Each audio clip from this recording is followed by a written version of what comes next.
On se retrouve en ce jeudi matin pour un tout nouveau numéro de l'émission Le Plateau du Bien-être. Bonjour à vous, très chers téléspectateurs, et merci de nous rejoindre pour ce nouveau numéro. J'espère que vous vous portez bien et que vous êtes à tac pour cette journée. Si ce n'est pas le cas, ne vous inquiétez surtout pas. Nous sommes là pour vous accompagner, pour vous aider à avoir un bien-être tout au long de cette journée. Alors, pour le compte de cette matinée, vous aurez bien entendu la causerie, l'info du jour, et pour clore en beauté cette émission, vous aurez à l'hôpital avec Amida.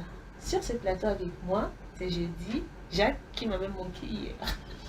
Bonjour Jacques. Bonjour Mandine. Comment te portes-tu? Ça va. Ça va, tu n'es pas plateau. Bon, c'est pas pour que les autres pensent que non. Tu vois, c'est une question d'alchimie, est-ce que tu vois? C'est un secret qu'on nous saurait expliquer. Voilà. La dernière fois, on l'a dit, l'amour, c'est beaucoup plus profond, on ne saurait l'expliquer. Donc, qui nous excuse? On n'a pas le choix. Tu vois, Amina qui fait déjà la grosse tête, mais tu vas nous excuser parce que il y a certaines choses là, on ne peut pas être humble. Voyez-vous? Ça me dépasse. Je vous laisse, sinon ça va laisser. Ça fait plaisir de partager le plateau avec toi et avec Amira aujourd'hui. Hein. C'est une très bonne chose d'ailleurs. Et petitement, on va vers la fête du 8 mars. Sinon, la journée du 8 mars. Bon, c'est vrai que par anticipation, demain je ne serai pas sur le plateau, donc par anticipation, je voudrais souhaiter, j'ai envie de dire une bonne fête, mais je préfère dire une bonne journée de réflexion à toutes les femmes. Je préfère aussi. Oui, parce que aujourd'hui, ce matin, j'en parlais avec une personne, c'est-à-dire que le fanatisme a fait que on réfléchit autrement. Et parfois, quand tu veux réfléchir différemment de ce que pense le commun des mortels, tout de suite, on te combat. C'est pour, qu'est-ce que je dois dire par là? C'est pour amener les femmes à comprendre que elles doivent, à un moment donné, créer une certaine particularité, arriver à se distinguer et avoir une certaine lucidité dans l'esprit. Lucidité en ce sens où, quand vous faites face à une situation où un problème se pose, ne vous fiez pas tout de suite aux chansons de sirène ou encore ce qui se raconte. Prenez un peu de recul et essayez de mieux réfléchir pour trouver la solution. Sinon, tout de suite, vous allez vous jeter à l'eau et commencer par faire des analyses, des réflexions qui vont tout de suite être biaisées. Aujourd'hui, il y a assez de femmes, quand on veut poser la discussion, on veut mener une réflexion, une discussion avec elles, tout de suite, elles emboîtent, elles prennent un chemin, et quand tu veux essayer de les raisonner, elles pensent que non, c'est pas ça. Parce que tout le monde dit, parce que tu ne vois pas, tu ne vois pas. Et moi, quand ça se passe comme ça me dérange un peu. Ça me dérange un peu, et je voudrais sérieusement que les femmes réfléchissent sur ce qu'elles appellent leurs droits. Et comment est-ce qu'elles pensent valoriser ces droits. Sinon, il y a un sérieux problème. Et c'est comme ce matin également, j'étais en train de parcourir quelques informations sur la toile. Et tu comprends que il y a une guerre entre les femmes. Et je me dis, cela est dû à quoi? Tu vas voir des femmes qui se détestent, des femmes qui se combattent, il y a une jalousie, il y a une haine. Tu te poses assez de questions, est-ce qu'elles ne peuvent pas fédérer leur énergie là pour s'attaquer à un réel problème? Je me pose des questions, donc vivement que ces journées-là, au-delà de la fête, que les femmes réfléchissent sérieusement. Pour finir, le 8 mars, vous allez voir des femmes avec leurs patrons, je veux parler des chefs d'entreprise, leurs responsables. Ils vont se mettre à table, manger, discuter de tout et de rien, mais elles ne vont pas s'intéresser à des sujets de femmes qui les concernent. C'est-à-dire que dans une entreprise, il n'y a pas un endroit, une crèche. Et pourtant, il y a des femmes qui sont amenées à faire des enfants. Et c'est un sérieux problème. Elles ne savent même pas comment faire pour gérer les deux côtés, c'est-à-dire la maternité et le cas professionnel. Et il n'y a pas de crèche. À un moment donné, elles sont obligées, puisque le délai de la maternité va passer. Le congé de maternité va passer. Elle ne sait pas quoi faire. Elle est obligée soit de faire appel à une nounousse, de faire appel à d'autres personnes pour prendre soin de l'enfant pendant qu'elle est au boulot. Alors que si on avait une crèche, elle peut venir avec l'enfant par moment, elle peut aller voir l'enfant et revenir. Et on sait qu'il y a quand même un lien entre l'enfant et la maman, surtout lorsque la maman allaite directement l'enfant. Et c'est bien. Il y a des choses de femmes, il y a même dans un service, il n'y a pas de toilette pour femmes. Là où les hommes, là où tout le monde va, c'est là-bas, elle va aussi. Ou encore, elles vont aussi. Mais est-ce que des journées comme ça ne sont pas l'occasion de discuter avec les patrons pour essayer de glisser ces petits problèmes-là de façon subtile pour les amener à comprendre certaines réalités de femmes? Je m'arrête là. En tout cas, Jacques, tu as très bien fait de démarrer ce sujet parce que, également, moi, c'est une journée des fois qui me pose problème. Parce que on se demande si nous-mêmes, femmes, comprenions l'essence même de cette journée. Parce qu'on va voir des femmes qui vont rentrer dans la dépravation le 8 mars, alors que cette journée n'est pas établie pour ça.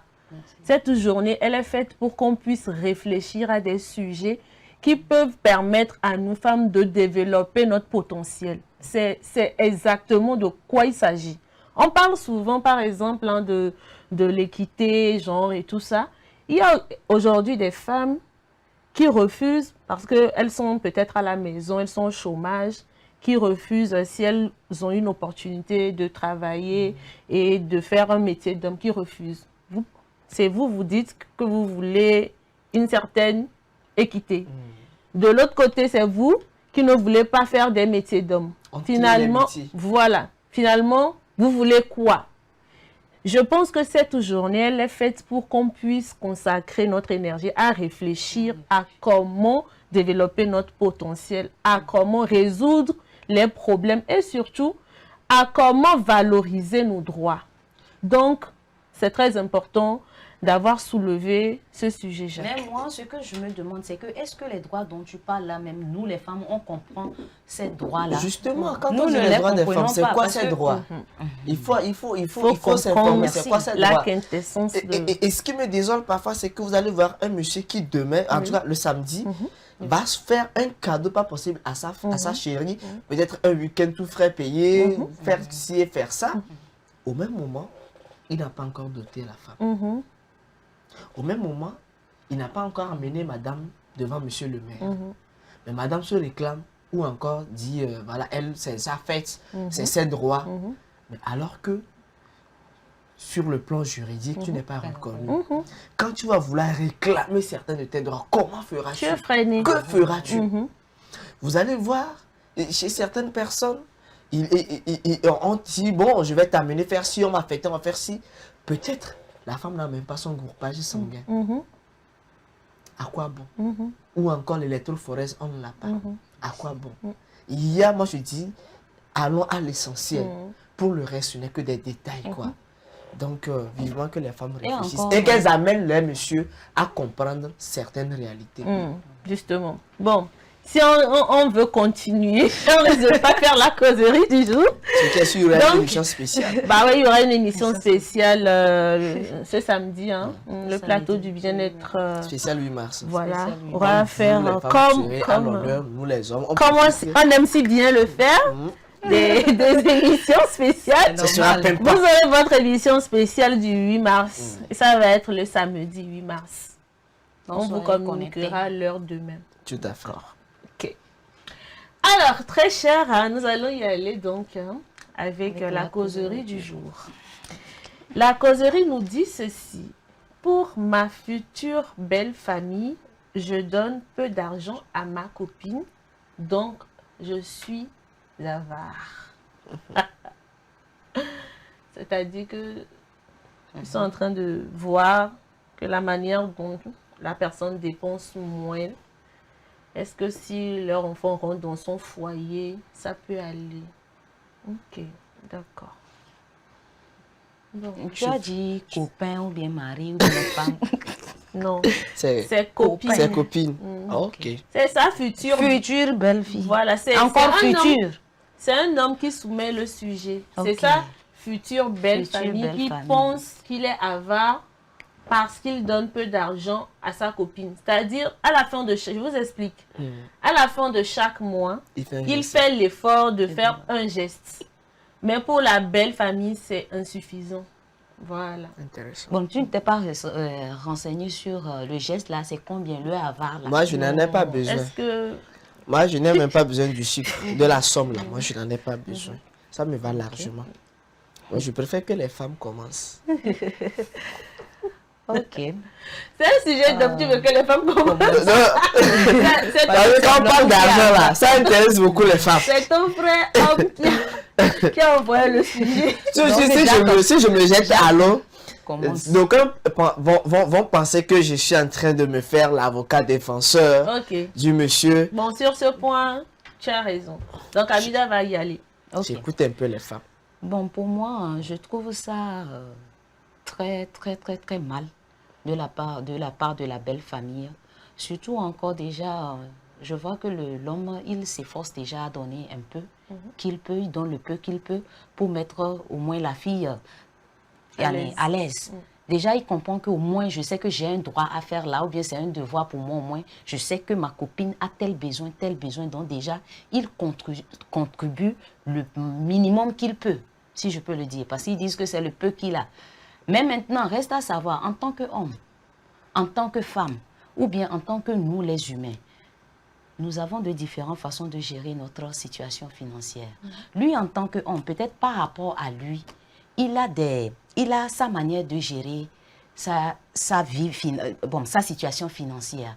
Et dans sa situation financière, il a inclus la fille.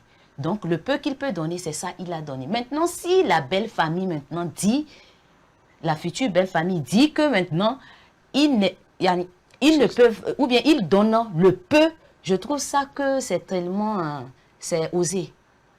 C'est osé de la part de la belle famille. Parce que moi, je me dis, déjà, ça, c'est un manque de respect. Et comment vous pouvez venir réclamer devant un futur beau-fils que c'est comme ça, hein, je pense que l'argent que vous donnez à ma fille est peu. Donc, cela veut dire que c'est la fille maintenant qui peut-être se lamente au niveau de sa famille. Parce que je ne comprends pas, le couple, c'est nous deux. Exemple, si je sors avec Jacques, Jacques me donne 10 000 et quoi que ce soit, comment ma maman, ou bien comment les membres de la famille... Il y en a qui demandent ton gars là, il te donne combien? Il te donne combien? Est-ce que...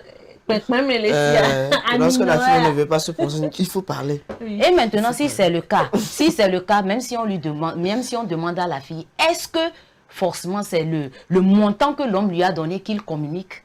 Reste à savoir aussi. Il y a ça aussi. Nous sommes des femmes. Peut-être si c'est un 30 000, on me donne, je peux dire qu'il me donne 15 000, 10 000. Parce que s'il connaît bien sa famille, elle connaît bien sa famille, pardon, donc c'est normal. Et maintenant, voir la belle famille qui dit que l'homme donne le peu qu'il a, je trouve que vraiment c'est un manque de respect. Déjà, c'est osé. Et cela maintenant peut conduire à la fille de faire des erreurs dans le futur. Peut-être peut se dire que, ok, quand vous insistez qu'il donne peu, donc peut-être je vais chercher ailleurs. Peut-être ça peut conduire la fille à faire des bêtises. Oui. Donc sur ce cas, moi je pense que vraiment, c'est pas logique. C'est pas logique. Merci Blondie. J'ai souvent l'habitude de dire que quand vous voyez certaines belles familles réagir, tu comprends tout de suite qu'elles sont sous le fouet de la précarité de la vie. Et au lieu qu'on consacre son énergie dans cette affaire de tu donnes combien à ma fille, il vaut mieux qu'on dépense cette énergie-là dans la construction de l'avenir de notre fille pour éviter de telles choses. Je comprends que la famille se soucie du bien-être de leur fille parce qu'elle est appelée à être dans un foyer avec le monsieur.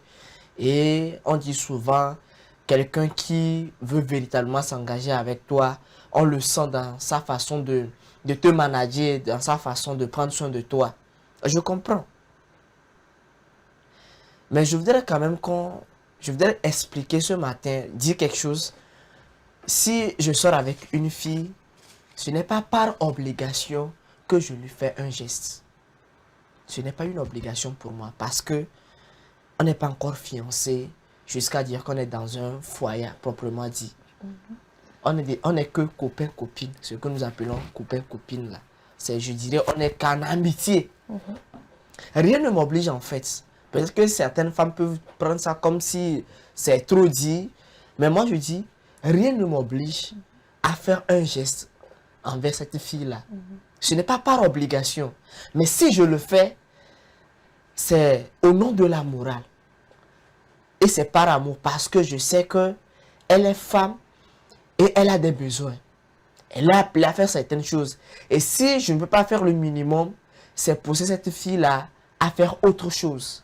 Parce que si elle est avec moi, je suis censé en réalité avoir, là je jugeote, avoir quand même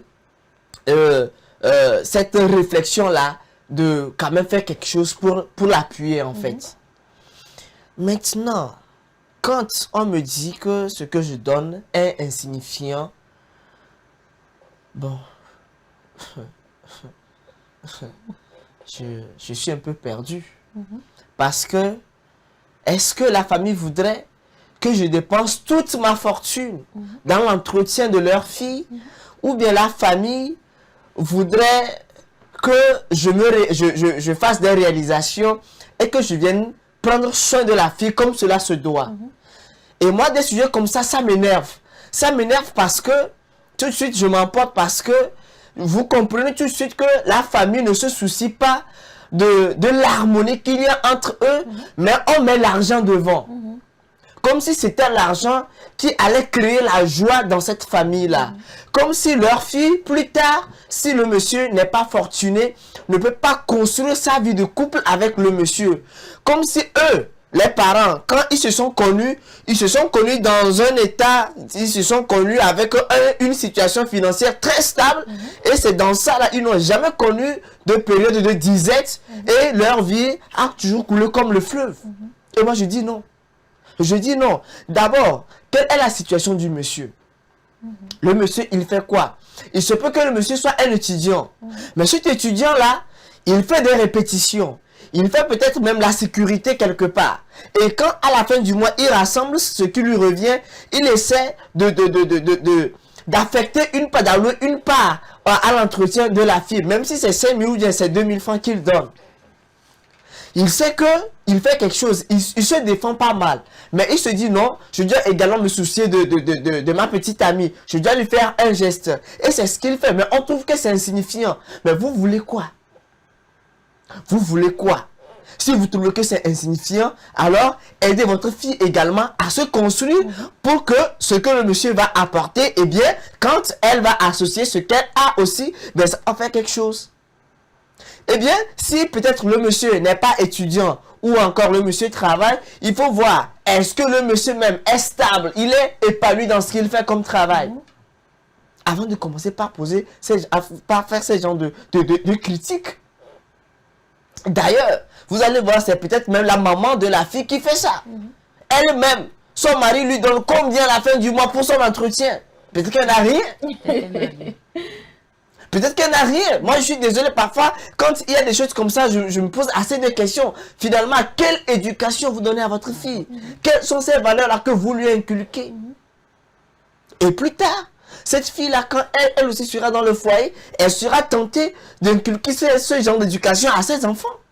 Et c'est ce qui fait qu'aujourd'hui, il y a des filles qui sont tentées de sortir avec, entre guillemets, des gros taux, parce que si je ne ramène pas l'argent à la maison, il y aura problème. Et Dieu seul sait combien sont ces filles-là qui sont sorties avec ces soi-disant gros taux et qui sont revenues avec des maladies et des je ne sais quoi. Juste pour faire honneur à ses parents.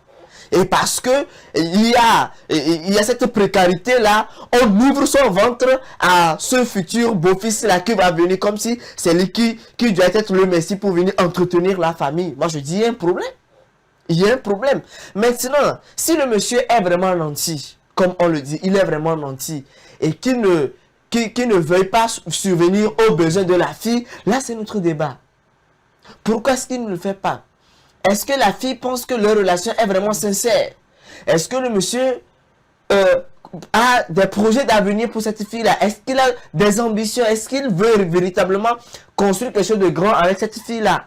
Parce que s'il est vraiment nanti, Il a de l'argent, c'est pas qu'il n'a pas de l'argent, il est vraiment nanti. Mais pour le minimum, il n'arrive pas à le faire. Là, il y a un problème. Là, on peut s'inquiéter parce que, mais tiens, actuellement, tu n'es pas encore dans son foyer. Mais il n'arrive pas à faire le minimum. Quand tu seras chez lui, est-ce qu'il pourra le faire? Parce que c'est une question d'éducation. Ce n'est pour rien. Depuis l'enfance, on apprend l'enfant à donner. Même quand l'enfant mange, ce n'est pas beaucoup. Quelqu'un vient, il dit donne-moi.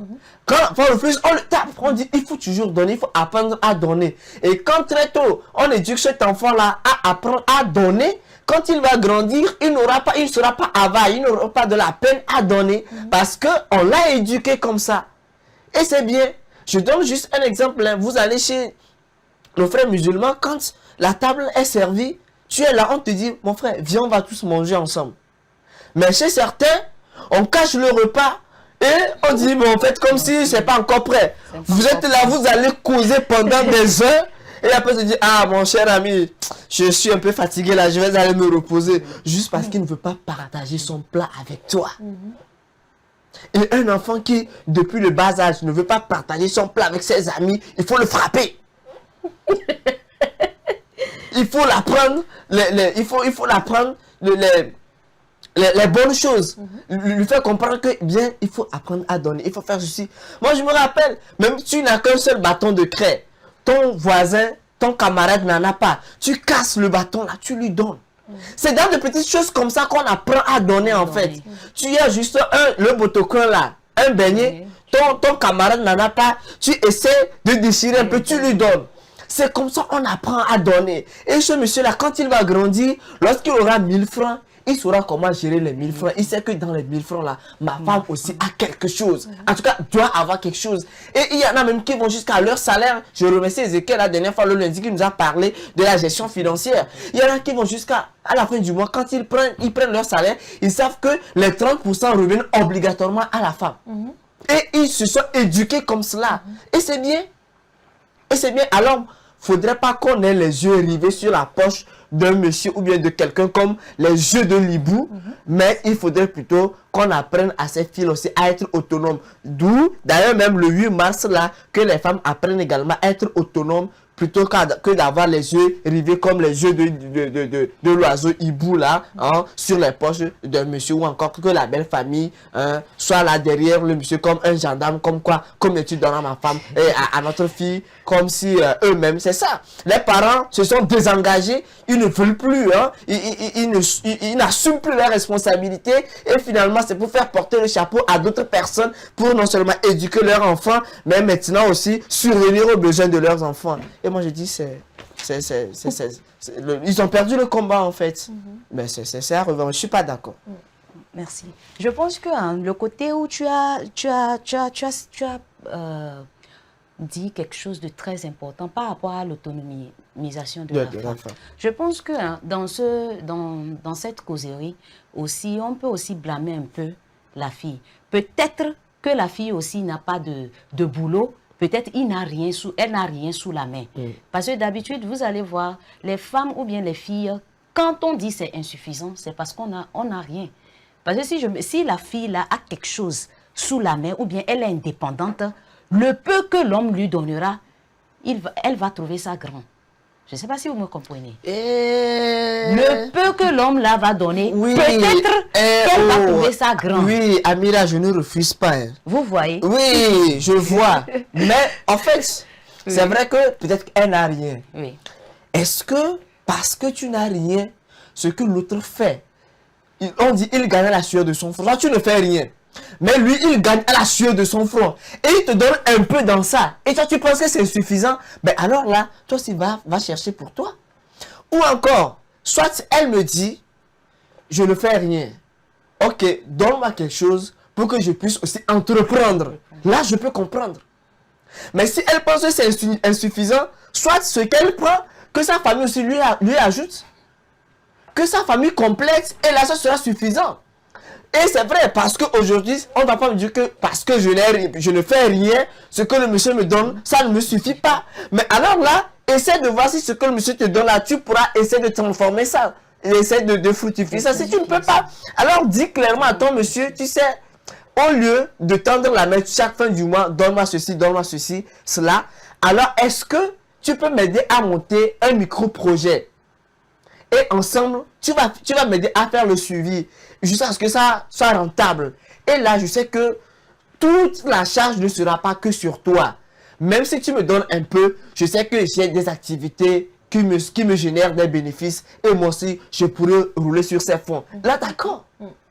Aujourd'hui même, il y a assez d'hommes qui préfèrent les femmes qui sont indépendantes financièrement.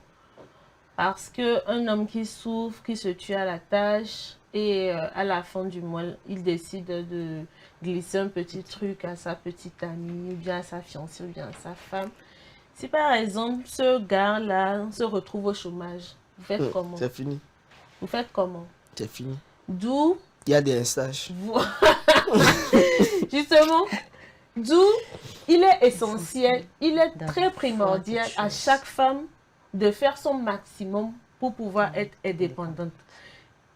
On parle, oui, de l'autonomisation des femmes et tout ça, nos droits, oui, on comprend. Maintenant, qu'est-ce qu'on met en œuvre pour pouvoir avoir cette autonomisation-là? C'est très important également d'en parler parce que il y a de ces femmes-là qui se disent être des femmes battantes. Mais les femmes battantes qu'elles sont, c'est grâce aux poches de leur mari. C'est grâce aux poches de leur mari. Moi, j'aimerais que chaque femme puisse prendre le temps de réfléchir. S'il advenait que mon mari tombait, je fais comment? Parce que moi, je ne suis pas douée dans l'économie et tout ça, mais je pense que dans un foyer, pour que ça puisse aller, c'est du 50-50. C'est le minimum en fait. Même si ce n'est pas du 50-50, quand le monsieur donne un peu... Même si c'est du 70-30. Voilà. Toi, si tu donnes un peu, je pense que ça soulage un peu le monsieur. Et ça lui fait plaisir, il se dit oui, je suis épaulé par ma femme. Mais quand tout, absolument tout, repose sur la tête de l'homme, ça le fatigue. Et moi, il y a assez d'hommes qui me disent aujourd'hui, nous, on n'est plus à la recherche des femmes qui ne font rien, qui sont à la maison, qui attendent que... Bon, s'il te plaît, est-ce que tu peux m'envoyer de l'argent? S'il te plaît, j'ai besoin d'aller quelque part, envoie-moi de l'argent. S'il te plaît, je dois payer un truc, envoie-moi de l'argent. Parfois, on prend le ZEM, on vient, on t'appelle bien, voilà, viens régler le ZEM. Voilà. Mais ça n'a pas de sens. Eux, actuellement où ils sont, ils n'ont plus besoin de ce genre de femmes. Ils ont besoin des femmes qui réfléchissent. Des femmes qui peuvent réfléchir sur un projet, c'est-à-dire que le monsieur a un projet, il veut mûrir une certaine réflexion par rapport au projet. La femme, toi, la femme, qu'est-ce que tu lui apportes? Qu'est-ce que tu lui apportes? Donc, les belles familles, excusez-nous beaucoup. On sait que c'est important pour vous de voir votre fille avoir... je suis l'ambassadrice du bien-être, donc je dois parler de bien-être. Être bien dans son foyer. Elle n'est même pas encore dans le foyer. On dit copain-copine, on fait ça. Quand ils seront fiancés, là, ce serait comment? On sait que c'est un réel souci pour vous. Mais non, je suis désolé là. Mais moi, je me dis, si c'est un réel souci pour vous, la moindre des choses, c'est d'emmener quand même votre enfant à être autonome. Parce qu'une femme qui est indépendante financièrement, elle attend quoi d'un homme? Et puis l'homme te respecte. Même si la femme est financièrement autonome, l'homme sait que même malgré ta stabilité, il va faire un geste. C'est important. Et c'est important. Mais là, se dire que non, nous on ne fait rien, et du coup, c'est l'anniversaire de papa, c'est le monsieur. C'est l'anniversaire de maman, c'est le monsieur. Ma tante est malade. Et même les petits frères et sœurs. Voilà. Leur scolarité. Tout ça, ça repose sur le monsieur. Finalement, là, vous-même réfléchissez. C'est honteux en fait, c'est honteux. Réfléchissons au cas inverse. Si c'était leur fils, votre fils, voilà, qui endurait ça, est-ce que ça vous plairait? Je ne suis pas Point sûr. d'interrogation. Et Blandine, pour finir très rapidement, oui, moi je pense qu'il y a aussi un sur le problème d'éducation. C'est-à-dire que quoi, très tôt, il faut apprendre à la fille comment entreprendre. Oui. Ne serait-ce que moi, je me rappelle dans le temps, je suis sûr que même toi, Blandine, tu l'as fait. Et même déjà au cours primaire, oui, les week-ends comme ça, là, on te met un panier de l'eau glacée ou encore des gombos, là. On dit, va vendre. Même à l'intérieur de l'école, tu reviens du cours à 11h30. On te donne le temps de manger, de faire tout ce que tu as à faire pour 30 minutes. Et le temps te charge, tu pars. tu pars. Tu reviens, tu te douches avant Et de tu te- retourner en En classe. fait, c'est une autre façon de te faire comprendre qu'il faut entreprendre. Voilà. Ne serait-ce que Elle les a pas pâtés, façon. parfois même c'est les pâtés, on met ça à la devanture, on dit reste là et vend. Et tu commences par apprendre. Et d'ailleurs, même quand on se réfère au haut niveau dans les pays anglophones, ça se fait très bien. Oui. Oui. Tu fais les études, mais tu fais également un métier à côté. Et on t'apprend très tôt même à concilier études et vie professionnelle. Et si déjà tu apprends dans ce système-là, tu sais ce qu'est la vie professionnelle, tu essaies d'allier ça à la vie scolaire ou estudiantine, tu verras que tu ne vas pas vraiment attendre d'un homme quand même tu seras en relation avec quelqu'un. Tu sais que tu as déjà même ton activité qui te passionne. Mais quand on est là, on n'a pas de vision, on n'a pas d'ambition, on vit seulement, ben c'est en ce moment-là qu'on a les yeux sur la poche de quelqu'un. C'est une question d'éducation. Et moi, je veux que très tôt, qu'aux perruques de luxe. justement aux perruques de luxe, qu'on apprenne ça à nos enfants. Tu sais, tu es appelé à être ceci. Alors, voilà, il faut commencer. Moi, je connais une fille qui est déjà en classe de 3e, puisque la maman est coiffeuse. Ben, la maman l'a initiée. Mais je vous dis que juste, elle a eu le bac, elle a eu également son CFA. Voilà. Aujourd'hui, elle a son atelier. Elle est à l'aise. Elle est à l'aise, elle poursuit également ses études universitaires. Mais il faudrait qu'on soit que les parents soient visionnaires sérieusement, quoi. Il y a même c'est les parents qui sont couturiers ou je ne sais quoi. Les enfants commencent par apprendre. Jusqu'à un niveau donné, les enfants savent déjà faire les habits et tout. Ils ont le bac, ils ont également leur diplôme. Et c'est bien. Mais c'est non, mais En tout cas, attention là. Ça me fait trop mal. Famille. Des sujets comme ça là me déchirent le cœur. Sérieusement. Bon, on sait que c'est difficile. La vérité, elle est toujours difficile à entendre, mais il faut la dire. C'est très important. C'est vrai que nous, dans cette émission, on essaye de donner que nos avis. Vous n'êtes pas obligé d'être d'accord avec nous. Ce n'est que nos avis que nous donnons. Mais nos avis, c'est ce qu'on pense être l'idéal en fait. Prendre la vie du bon côté. Donc, bon, à vous de voir, mais quand même doser par rapport au beau-fils. Parce que c'est un sujet qui prend énormément de l'ampleur ces temps-ci. Doser par rapport au beau-fils. Réfléchissez au cas contraire aussi. C'est important. Copinage. Merci beaucoup. C'était donc tout pour la causerie de ce matin. Nous allons marquer une pause et revenir avec l'info du jour.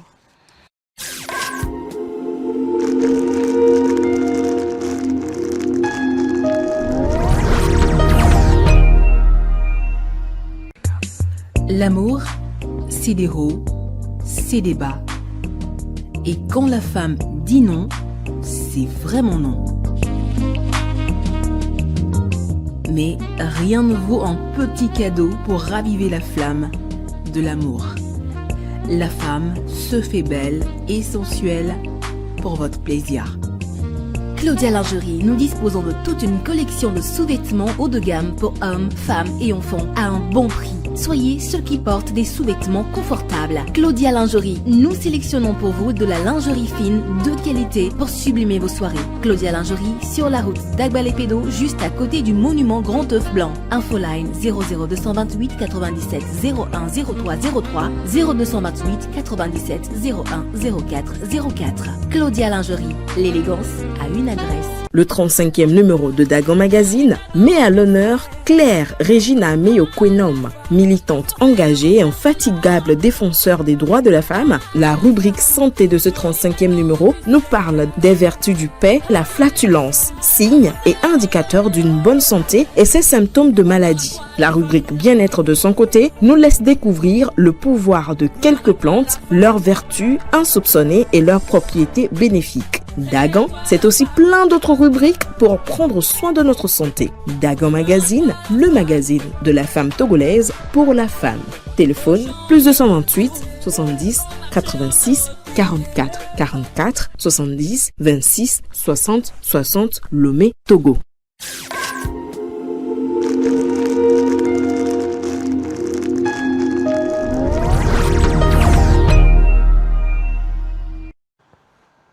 J'espère que la pause vous aurait permis de mieux réfléchir, de mieux mûrir sur le sujet que nous avons eu à aborder dans la causerie du jour. Nous allons continuer cette émission, bien entendu, avec l'info du jour.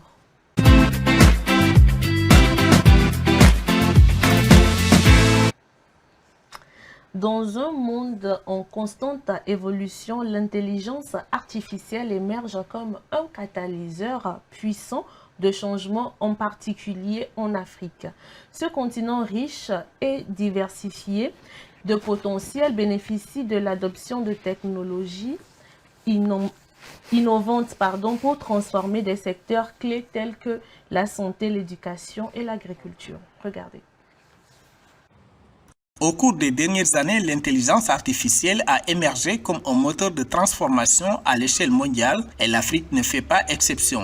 Alors que le continent fait face à des défis uniques dans les domaines de la santé, de l'éducation et de l'agriculture, l'IA offre des opportunités sans précédent pour améliorer les services et les infrastructures. Raymond Dong Sima, Premier ministre du Gabon, a indiqué que le pays souhaite tirer parti des opportunités qu'offre l'intelligence artificielle lors d'un atelier sous-régional sur les défis et les opportunités de l'IA en Afrique. L'intelligence artificielle peut aider à la stimulation de la croissance dans les secteurs de l'agriculture, de la pêche, ça a été relevé, mais également dans l'exploitation forestière et minière, en améliorant la productivité et la compétitivité des entreprises, mais aussi en matière de santé, par exemple, le traitement des données par des algorithmes puissants concourt à la construction d'un système de santé publique efficace et performant. Conscients de cette situation, les experts du continent multiplient les initiatives pour renforcer les capacités des professionnels susceptibles d'être les premiers touchés par les effets de l'IA. Ils soulignent l'importance de la mise en œuvre de programmes qui favorisent entre autres l'intégration de l'IA dans des domaines cruciaux tels que l'éducation, l'agriculture et la gouvernance numérique. On a un pôle politique public. Parce que pour nous, en fait, l'IA, il faut que ça entre dans les politiques publiques de façon précise. Parce que l'impact, c'est l'impact global de tout un État vers une société. Donc, c'est très important de l'intégrer et de faire comprendre aux décideurs comment ça marche et qu'est-ce que ça peut apporter pour résoudre les problèmes du pays. L'intégration graduelle de l'intelligence artificielle dans les domaines de l'éducation et de la santé, ainsi que ses diverses utilisations, éveille un intérêt grandissant sur le continent. Elle est considérée comme un atout potentiel pour une gestion plus efficace des ressources, favorisant un apprentissage plus fascinant et sur mesure. Quelqu'un qui ne parle pas français ou anglais trouvera difficilement de l'information de santé fiable sur Internet. Pourquoi? Parce que l'information est disponible dans des langues qui ne sont pas sa langue maternelle. Aujourd'hui, faire baisser ces barrières de santé, ces barrières d'information, en développant des modèles qui permettent d'avoir accès à de l'information de santé de qualité, certifiée, contribuerait fortement, par exemple, à la prévention et à rendre la santé plus accessible. Selon une étude de PricewaterhouseCoopers, l'intelligence artificielle pourrait contribuer jusqu'à 15,7 milliards de dollars au PIB mondial d'ici 2030, soit une croissance économique supplémentaire de 14%. En Afrique, contribution potentielle d'environ 1,5 milliard de dollars au PIB africain d'ici 2030, soit une augmentation de 5,6% du PIB du continent.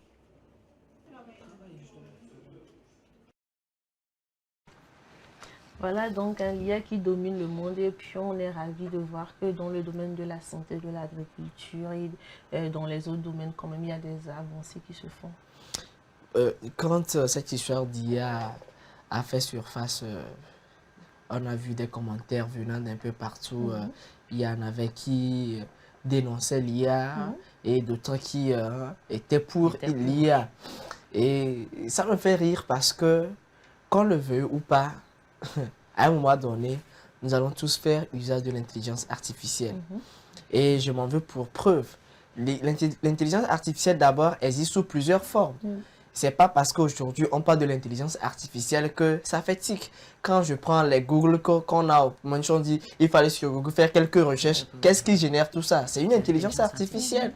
Quand nous prenons nos téléphones portables, nos smartphones, c'est l'intelligence toujours artificielle. Quand nous prenons même nos calculatrices, on dit il faut me descendre les chiffres, je vais voir ça donne combien, je vais faire les comptes là.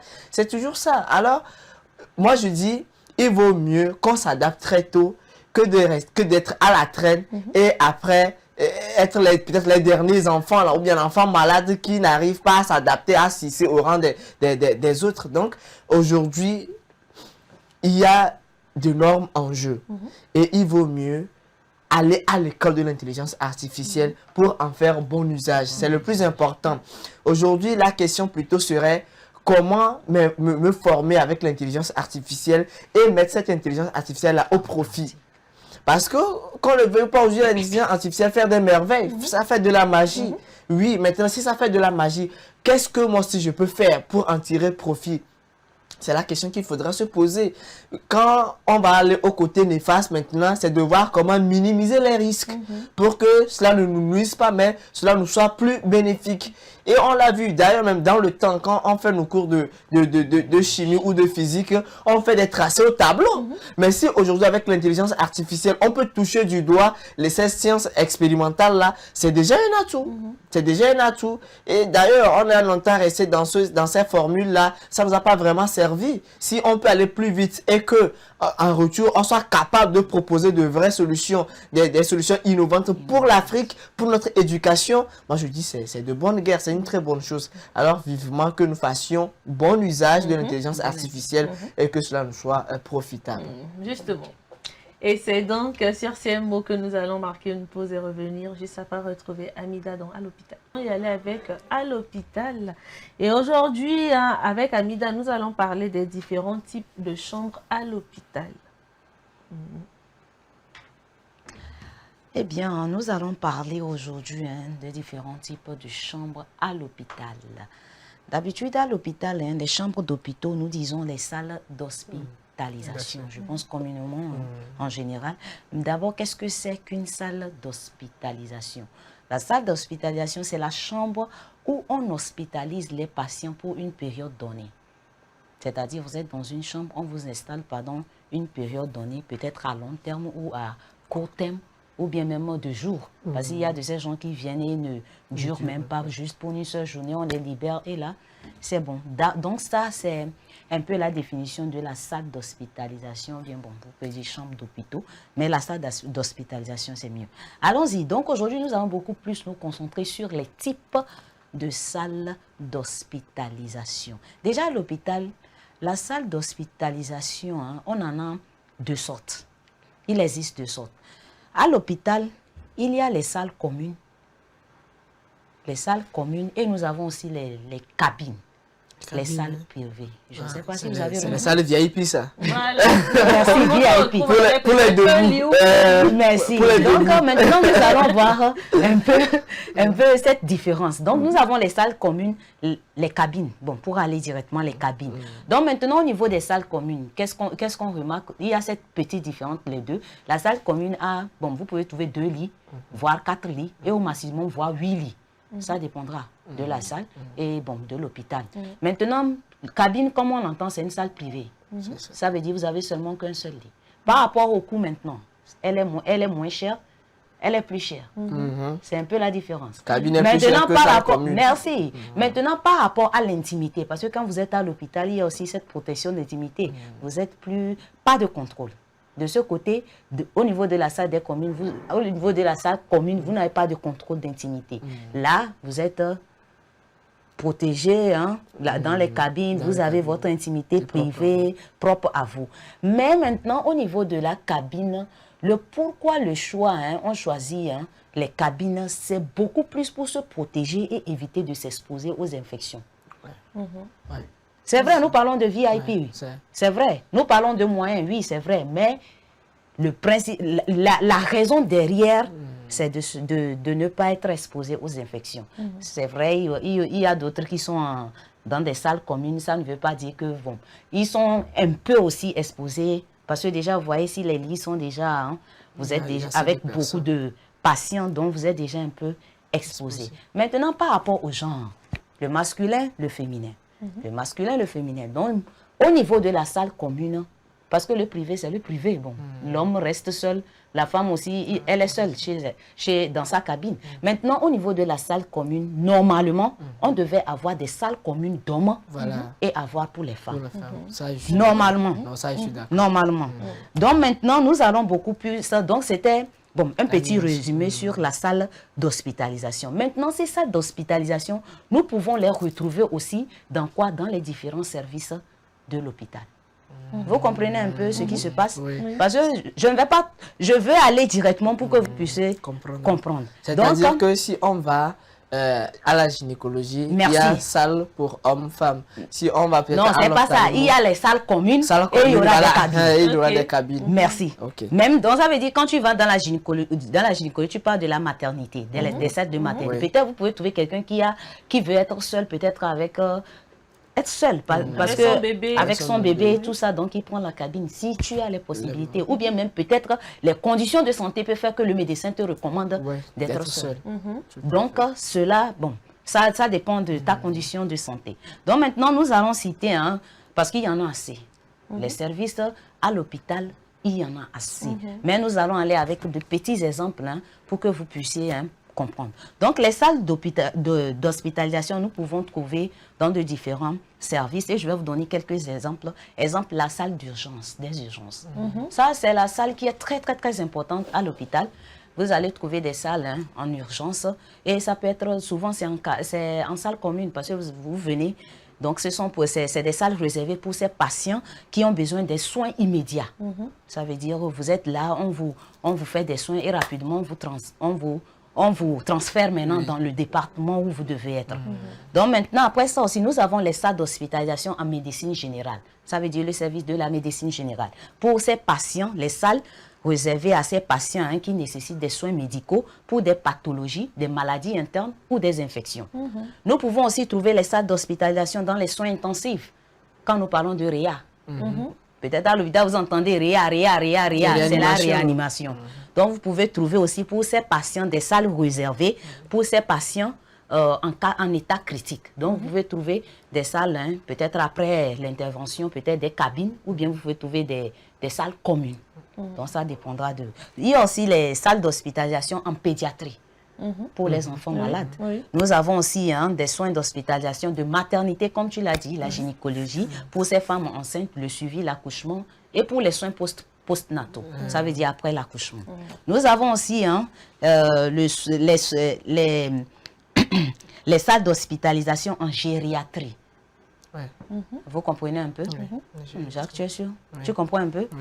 Pour les personnes âgées. Merci. Pour les personnes âgées, donc ce sont des salles qui sont destinées aussi dans cette service. Vous pouvez trouver des salles communes comme des cabines pour les personnes âgées qui ont besoin, qui nécessitent des soins médicaux spécifiques. Donc aussi, vous avez dans le département de la cardiologie. Déjà, quand nous entendons cardiologie, ça veut dire des salles aussi d'hospitalisation que vous pouvez trouver pour ces patients qui ont les maladies cardiaques. Donc aussi, et puis nous avons la neurologie, l'oncologie, la pneumologie. Quand je parle de neurologie, les salles dédiées pour ces patients qui ont des problèmes neurologiques, AVC, épilepsie. On en sait quelque chose. Oncologie, pour ces gens, les patients qui ont le cancer. Et pneumologie pour ces gens qui ont des maladies respiratoires. Donc aussi, et en dernier, un petit exemple de salle des soins palliatifs. Ça veut dire pour ces patients, ce sont des salles, ça veut dire qu'ils sont en fin de vie. Donc on est là pour les maintenir.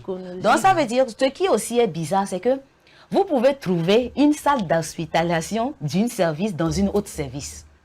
Vous avez compris un peu cela? Pour dire que, par exemple, je peux rentrer en pédiatrique et trouver maintenant une salle d'hospitalisation de réanimation en pédiatrique. Ne soyez pas étonnés, c'est possible. C'est pour les cas urgents.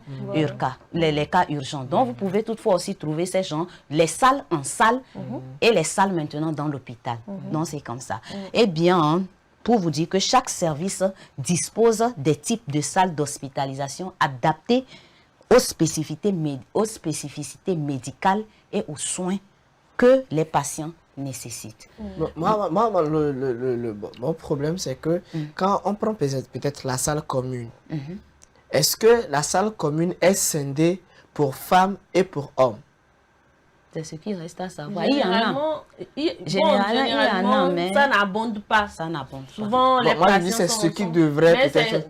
Idéalement, ce qui devrait être fait. Et maintenant, pour finir, un point très, très, très essentiel. Parce que quand je parlais des types de salles d'hospitalisation, hein, Jacques avait parlé de VIP et de non-VIP. Non, dans le domaine santé, il n'y a pas ça. VIP ou pas, nous, le traitement reste la même chose. Pour dire que le choix dépendra de vos conditions. Le choix de la salle d'hospitalisation dépend de votre condition. C'est le moyen. Et puis, tu n'as pas l'argent. Tu me mets dans VIP. Tu es en train de réfléchir, sur comment trouver les moyens pour te faire soigner. Et tu vas vouloir qu'on t'affecte en cabine. Peut-être on te dit en cabine, c'est peut-être 35 000 le jour. Alors qu'en salle commune, on te dit que c'est 5 000. Ah, mon frère, il faut voir. C'est VIP là-haut, c'est moi. Donc, c'est ce que je voulais dire. Et dire que par rapport au choix, ça ne veut rien dire et ne veut absolument rien dire par rapport au traitement que vous devez recevoir. Vous êtes en salle commune, vous êtes dans les cabines, c'est le même traitement si vous avez les mêmes diagnostics. Donc, soyez rassurés. Non, on est rassurés. Amida nous rassure. Jacques, soyez rassurés. Tout ce que moi je demande, c'est que Dieu nous donne les moyens pour bénéficier de meilleurs soins. C'est l'essentiel. Soyez rassurés. Merci beaucoup, Amida. C'était donc à l'hôpital de ce matin où on parlait des différents types de chambres à l'hôpital ou bien des salles d'hospitalisation. Eh bien, c'est donc cela qui va mettre un terme à l'émission de ce matin. Merci à vous, très chers téléspectateurs, de nous avoir suivis. On se donne rendez-vous demain matin pour un tout nouveau numéro du plateau du bien-être. D'ici là, portez-vous bien. Merci à Jacques et à Amida qui m'ont accompagné pour cette émission. Et je n'oublie pas de dire un merci également à la réalisation, à toute l'équipe qui était derrière la réalisation de cette émission. Eh bien, on se dit à demain. Au revoir.